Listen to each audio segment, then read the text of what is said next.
ചെറുതായാലും വലുതായാലും ഓരോ നേട്ടവും ഒരു അനുഗ്രഹമാണ്. അപ്പം നമ്മളുടെ ഫാമിലിയിലേക്ക് ഒരു പുതിയൊരു മെമ്പർ കൂടെ വന്നു. ഞങ്ങളൊരു പുതിയൊരു സ്കൂട്ടി വാങ്ങി. സോ ആദ്യം തന്നെ ഭഗവാന്റെ അടുത്ത് പോയിട്ട് ഒന്ന് നന്ദി പറയാന്ന് പറഞ്ഞിട്ട് പുലർച്ചെ തന്നെ നമ്മൾ ഭഗവാന്റെ അടുത്തേക്ക് പോയി.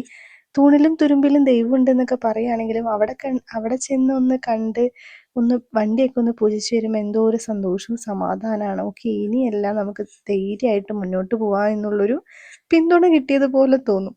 അങ്ങനെ ഞങ്ങൾ അമ്പലത്തിലൊക്കെ പോയി പൂജാരി വേഗം നമ്മുടെ വണ്ടിയൊക്കെ എടുത്ത് പൂജിച്ചു.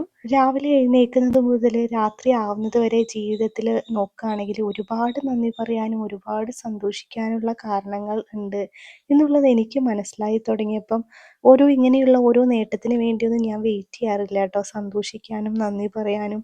പക്ഷേ ജീവിതത്തിൽ ഒരു നല്ലൊരു നേട്ടം വരുമ്പം ഞാൻ കുറച്ചധികം എഫേർട്ട് എടുത്ത് നന്ദി പറയാനും ഞാൻ മറക്കില്ല കേട്ടോ. എൻ്റെ ഒരു നല്ലൊരു ട്രാൻസ്ഫോർമേഷൻ എന്നെ സഹായിച്ചിട്ടുള്ള ഒരു ഹാബിറ്റാണ് ജേർണലിങ്. പിന്നെ കുറച്ചധികം പുസ്തകങ്ങളും. അപ്പോൾ ആരും സന്തോഷത്തിനൊന്നും വേണ്ടി വെയിറ്റ് ചെയ്യണ്ട, നമുക്ക് കിട്ടുന്ന സമയമൊക്കെ സന്തോഷിക്കാം. അപ്പോൾ ഇത്രയേ ഉള്ളൂ കേട്ടോ, ബൈ.